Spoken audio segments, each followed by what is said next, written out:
Hello everyone, it's going to be Line back to you with another video. This video pertains to the Ziyah Harris case, as there has been an update in this story. Before I begin, I would like to extend my continued support and condolences to the Harris family. In addition, my support to the victims, known and unknown, of the defendant in this case, Jarvis Butts. In a preliminary examination for Jarvis Butts, which was held from January 6th to January 9th, 2025, in which Butts was charged in the homicide of missing 13-year-old Ziyah Harris. It has been confirmed that Butts will stand trial in the homicide of Ziyah Harris. Butts is charged with first-degree premeditated homicide, second-degree criminal SA conduct, and child SA activity. Text messages between the victim and the defendant confirmed that Ziyah Harris was pregnant by Butts in 2023. It should be noted that there were allegations made on Ziyah Harris's behalf in 2022 to CPS. In addition, Butts has also been charged with 2 additional SA cases in which one of the victims involved is one of Butts's children. It should also be noted that Butts was convicted for SA in 2005, in which prosecutors have called Butts a serial child R-word who SA'd an 8-year-old family member and a girlfriend's 4-year-old child who reportedly caught a virus from the assault. As previously reported, Ziyah Harris was last seen getting off her school bus at the corner of Cornwall and 3 Mile Drive in Detroit on January 9th, 2024. Her body has never been recovered. Prosecutors have argued that there was enough evidence through testimony from one of Butts's business partners, cell tower tracking data, testimony which claims that they have seen Butts and Ziyah Harris together the evening she disappeared, and several of Ziyah Harris's belongings in the areas investigators tracked Butts in the days following her disappearance to prove that Butts unalived Ziyah Harris. The defense, however, argued that there wasn't enough connection between the alleged evidence to suggest that Butts intended and caused Ziyah Harris's unaliving. More than 20 witnesses, including experts, family members, and law enforcement officials, spoke in court over the past 4 days. An expert testified that showed Butts's phone sometime after 4 p.m. on January 9th, 2024, at his shops on Corner Street. Between that time and a little before 7:30 p.m. The data showed the phone's location heading to another location consistent with what one witness testified about seeing Nazaya Harris with butts. Further analysis showed more activity from his cell phone near his shop once again between 8:22 p.m. and 9 p.m. on January 9th, 2024. Another exhibit showed Butts' phone activity between 11:40 p.m. on January 10th and 1:30 a.m. on January 11th, 2024, near the area of 7 Mile and Berg Roads. It is the same location where crews search for Nazaya Harris's body. Once again, they never found her, but they did find a jacket, a pink onesie, and a black Nike shoes that matched what witnesses described the teen wearing when she went missing. The expert then testified that Butt's phone activity showed near the Park Crest Inn in Harper Woods, in which additional witnesses testified that Butts would allegedly take women there to have relations. Additional witnesses included Nazaya Harris's grandmother, Annette Harris, who adopted Nazaya Harris back in 2016. She made the report on January 10th, 2024, instead of January 9th, when Nazaya initially did not come home. She stated in part she spoke to school officials that morning and they called officers. She would later state in her testimony that Nazaya Harris was active on social media and there has been no additional posts made by Nazaya Harris after January 9th, 2024. She also informed the court that there is little to no communication between Nazaya Harris and her mother. She also stated that one of her daughters, Shannon Harris, moved in with her in October 2023. This is critical as Shannon Harris and Jarvis Butts have 5 children together. Back to Annette Harris, who is Nazaya Harris's grandmother. She stated she drove around looking for Nazaya on January 9th, 2024, and went to bed and then informed school officials the next morning. She stated that Butts would come over the house, and she claimed that it was very rare that Butts came in the house. She would state he would park outside and the kids would see him outside. She stated that the only time Nazaya would have seen Butts is if Shannon was out there. She further stated that she pulled Nazaya Harris out of the after-school program because she was having an issue with a schoolmate in which a fight broke out between the 2 students. She claimed on January 9th, 2024, she picked up the other kids at the after-school program and claimed to be frustrated when Nazaya was not home.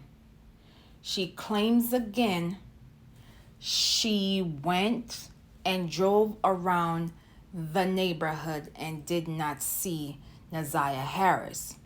She would also state that Naziah and one of Butts's children would go to Butts's auto shop. However, she claims she did not go to Butts's shop when Naziah Harris didn't come home. She also claims that the two had a close relationship, and if she was having issues, Naziah Harris would come and speak to her. As previously stated, Shannon Harris and Jarvis Butts have 5 children together, though Jarvis Butts has multiple children outside of this on and off relationship.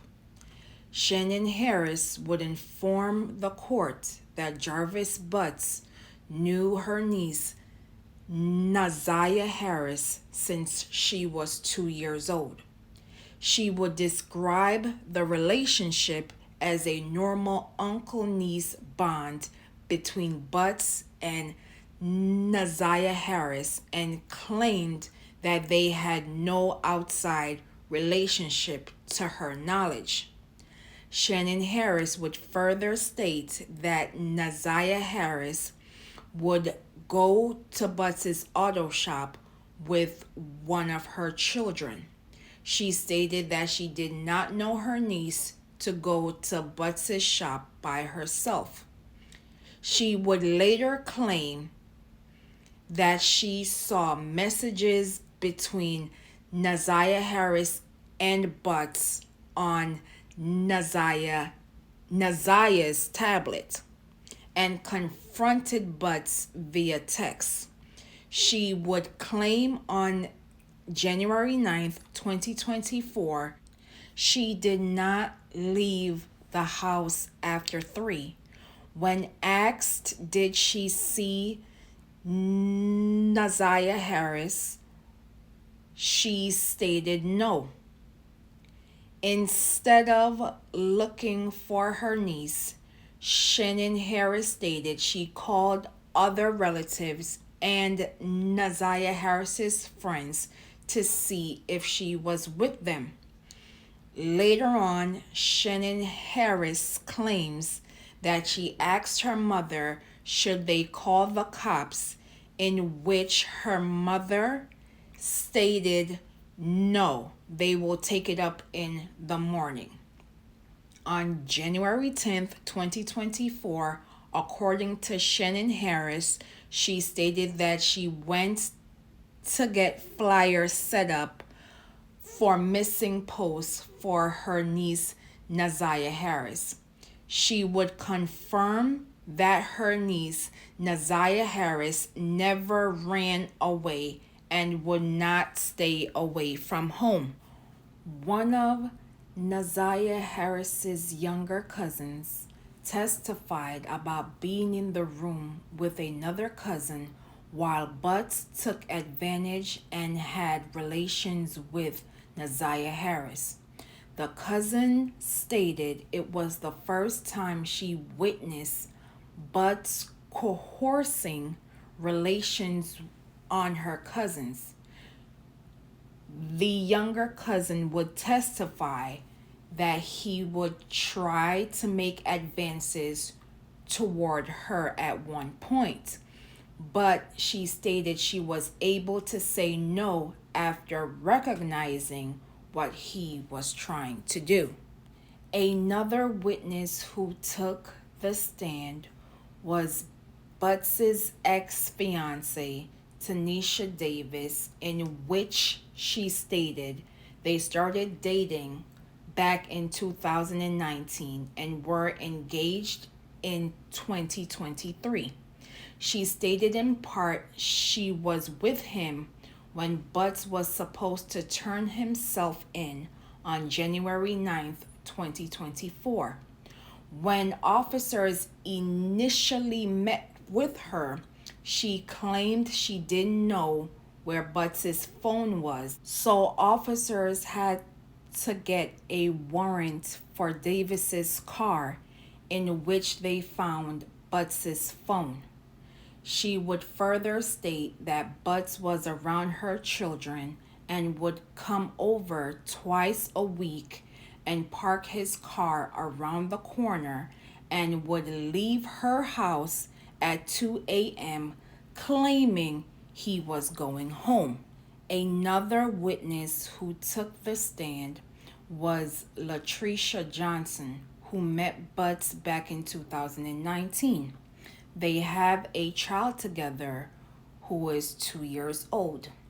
As Johnson was being questioned, Johnson became annoyed and disgruntled while being on the stand. Another witness who was called was Tawan Butts. Tawan Butts is the sibling of Jarvis Butts. She would inform authorities that she saw Ziyah Harris the day she went missing on January 9th, 2024 at the shop where Butts works and owns. She would further state she went to get her car fixed at around 4 p.m. and left at around 6 to 6:30 p.m. She noticed a little girl in and out of Butts's car. Another witness called is Miss Valerie Smith, a neighbor of the area in which she spotted an ID for 2.5 weeks. Once she picked up the ID, she realized it was Ziyah Harris's ID and knew that she went missing. She informed the bus driver and went to a local gas station and got a lid to place the ID on. She informed persons in the gas station to call 911. Officers came and took the information and ID and brought her back to the spot where she saw the ID. Judge Sabre found that there was enough evidence to let a jury decide the case and sent the case over to the Third Circuit Court for trial. Judge Sabre would state in part, "You're the monster in this whole picture. She did deserve love from her parents and everyone who was in her life. She was ignored, she was neglected, and you took complete advantage of that. She wanted someone to love her, and she will never know what that feels like. I pray for the healing of all the victims and the young girls and possibly boys who have come into contact with you. As a community, we should look at this case as a prime example of how much work we have to do when it comes to protecting our children, and especially our Black girls. A jury trial is set for January 16th, 2025. Now you will watch this brief news clip, and I will be back with my commentary. More than 20 witnesses testified this week at a pretrial hearing. Good evening. I'm Meredith Bruckner. And I'm Terrence Friday. Today's final witness shed more light on the extent of the alleged predatory relationship in this case, and the judge had some harsh words for the suspect when delivering her ruling. CBS News Detroit's Jack Springate is reporting now outside of the 36th District Courthouse with more. Well, for Ziyah's family and loved ones, it was a decision they've been hoping for ever since they heard about these allegations. And this has been a week that's been full of emotions in a case that's been full of disturbing details, especially today, 365 days since Ziyah was last seen.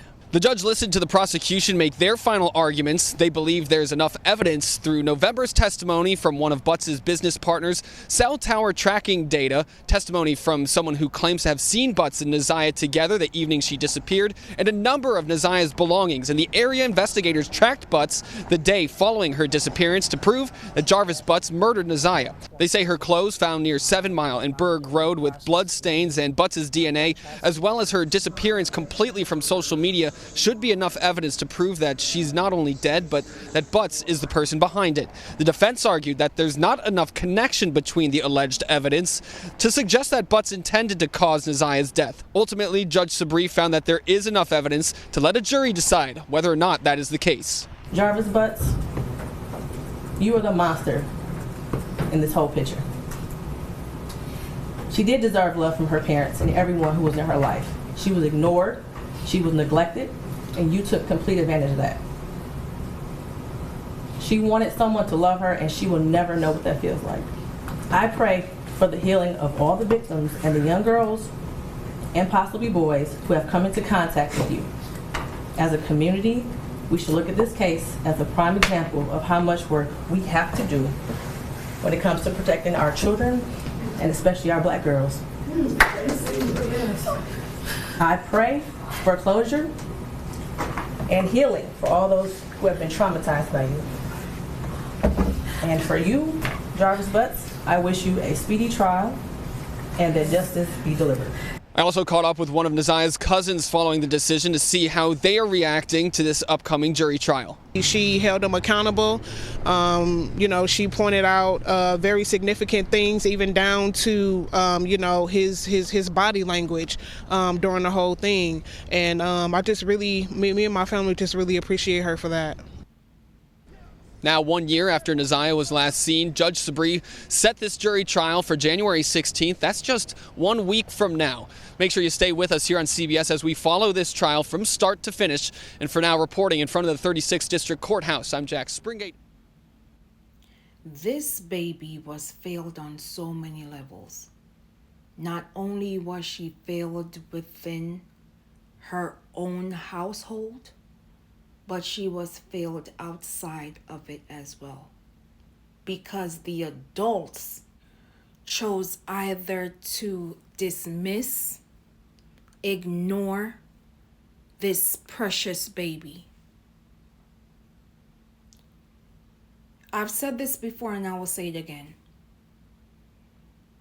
Yes, Jarvis Butts needs to be brought to trial, but the adults inside of the household, which includes Ziyah Harris's grandmother and Ziyah Harris's auntie, need to be brought in for child neglect. Again, I'm talking to the women who are watching this video.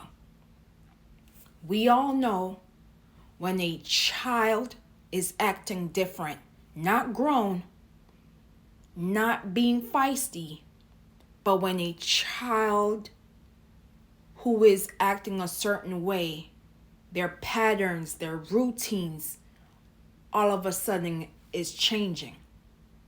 That's something that every woman knows.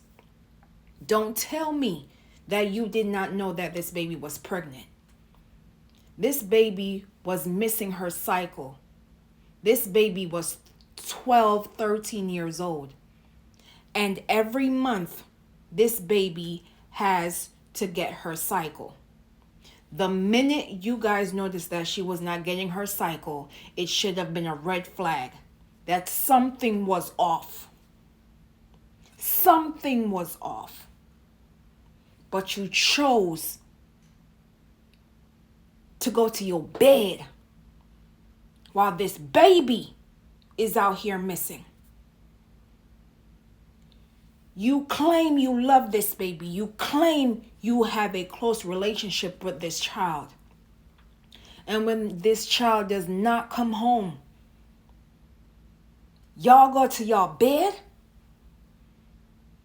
Once Ziyah was not home, y'all should have brought y'all behinds to the darn police station and filed a missing persons report.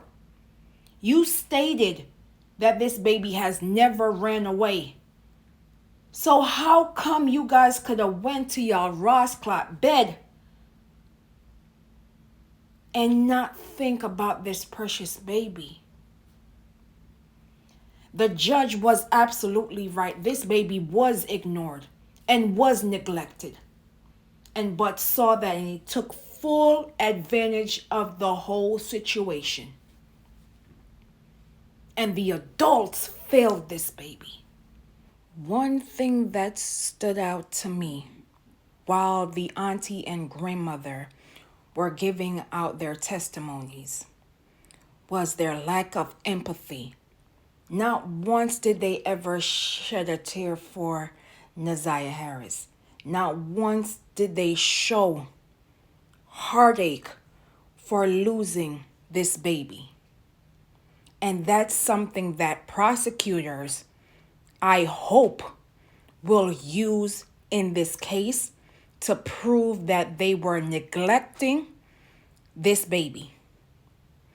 One of the MVPs I will shout out is Mrs. Valerie Smith. She did the right thing by picking up that ID. Yes, she saw an ID for 2.5 weeks. But how many persons were walking past that ID going about their day-to-day lives? How many persons saw that ID and walked past that ID? I'm glad Miss Valerie, once she saw that it was Ziyah Harris's ID, she went and sought assistance, which led to officers putting this ID at a critical point within this investigation. Another MVP in my eyes is Tawan Butts, who is the sibling of Jarvis Butts. She could have not informed authorities that she saw Ziyah Harris with her brother on January 9th, 2024.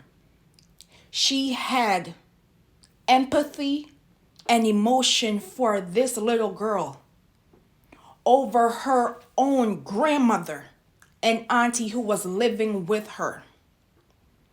Tawan Butts knew something was off and did not withhold information. What she did was prove that I will not condone your foolishness. You are a danger to the community, and I will not condone your behavior.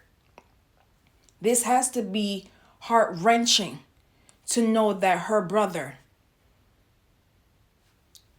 could have or indeed violated not only one child, but a child who was coming into this world, and other victims violated by her own sibling.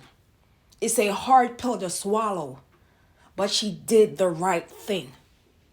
In addition, Ziyah Harris's great aunts and cousins who reported their concerns and allegations to CPS testified and advocated on their loved ones' behalf. Again, it is not easy to see that a child is in danger and you're doing your due diligence and no one is listening until it's too late. I'm glad that they have it on record that persons were advocating on Ziyah Harris's behalf because her auntie and her grandmother failed her. Which leads me to the woman that had relations with this known P word. This man violated his own kin and other children in the process. And these women are acting as if, how dare the court summons them to testify against butts as if they're the victims. We live in a society where grown women are jealous of young girls because their man don't want them no more. They want young, fresh meat. And that's the problem. We have grown women in their little feelings because Jarvis Butts played them. Butts used these women to gain access to their children and other people's children and violated numerous children along the way. Again, the adults within that household failed Ziyah Harris and they need to be investigated. The CPS officials that did not follow up with these allegations also needs to be investigated, because how many more children have they neglected or dismissed in the system? That's a question for prosecutors to fully do a thorough investigation, because I don't think it's just these 3 cases that Butts is involved with. I think it's plenty more. And these women are acting as if Jarvis is the victim. This man violated a child who is no longer here with another child inside of her. And their demeanor, their attitude says a whole lot about how this little girl had to be placed in a grown-up situation, and the adults are in them little feelings. At the end of the day, Ziyah Harris is no longer here, nor her child. It is sad because Ziyah Harris had a bright future, and the adults around her did not nurture her gifts, her feelings, or protected her when she needed them the most. I've said this before and I will say it again. We have to treat missing persons cases as if it is a criminal case.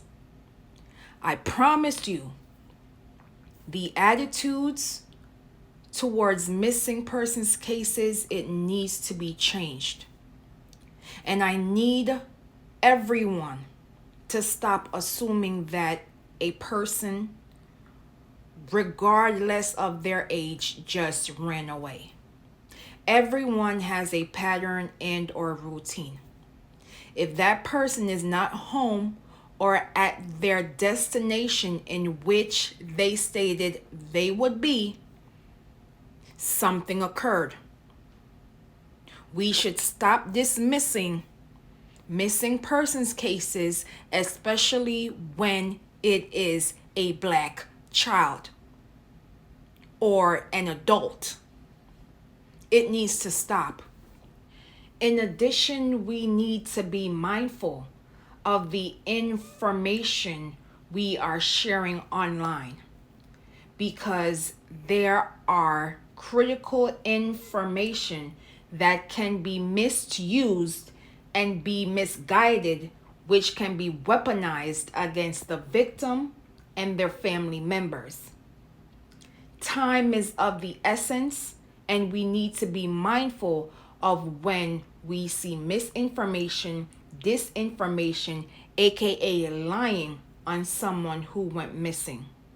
If it did not come from the authorities or their relatives or a cited trusted source, please do not share that information, as it can hinder and hurt the missing persons case moving forward.